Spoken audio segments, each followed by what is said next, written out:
Good evening, brothers and sisters. My name is Terrence L. Thomas. I'm a licentiate with the AME Church. I am a CPE resident with Advocate Trinity Hospital. I'm a third-year graduating student from Gayraud Evangelical Theological Seminary, and I am an African American Studies scholar. So this evening, I want to first welcome you to my YouTube page. If you're new, welcome. Look around. There's sermon and other things. If you're a familiar visitor, this is not quite a sermon, but it's something I think you'll enjoy. I pray either way it edifies you. So tonight I want to talk about evangelism and how I think that in terms of the Black church, evangelism can be used to help bring about justice if done biblically and properly.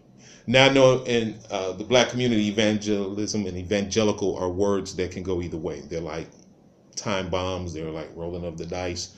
This can get really tricky. So I'm not talking about the way it's been politicized and used. I'm acknowledging it's been done that way, but I'm not talking about that.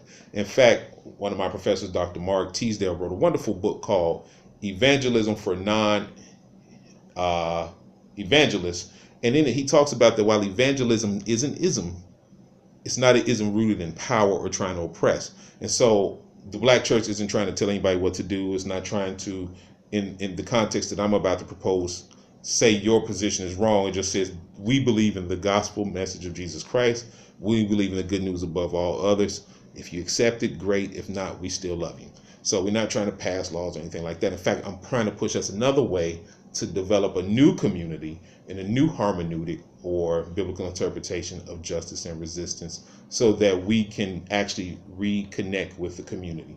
And I think this form of evangelism will not only bring people to Christ, but even if you choose not to come to Christ, you can still find alliances within the church. So, for the sake of this conversation, I want to use a definition from a book called Community of Atonement, where the author defines biblical justice as the conditions that obtain when humans are right with God, with self, and with others and the world.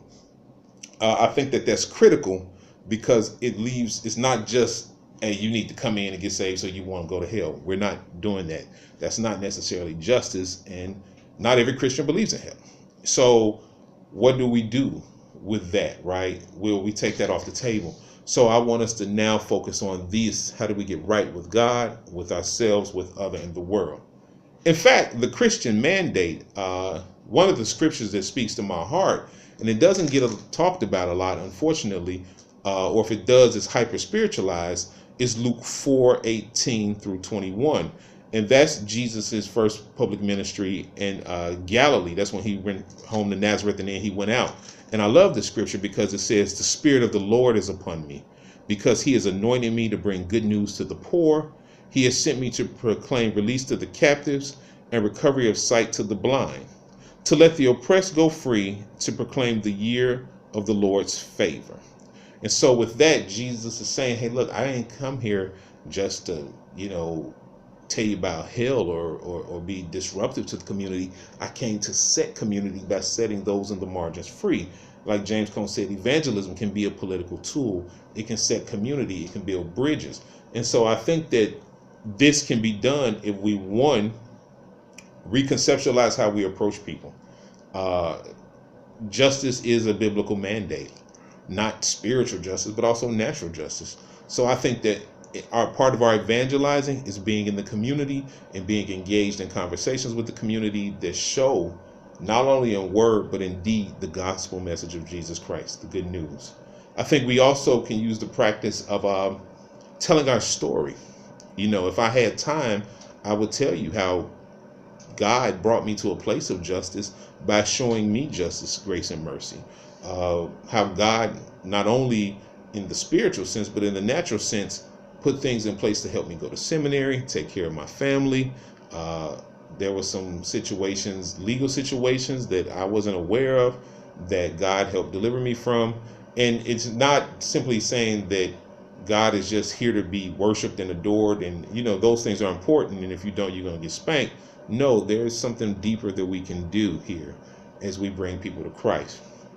I think that for us to make this work, we have to rethink within the church and then with you all, how do we define justice? What are we really trying to do? Are we trying to bring people in fellowship with Christ, bring people within the community? Are we trying to be creative in engaging you all? Or are we simply standing off to the side with our arms folded? One of those things is justice. One of those things are not.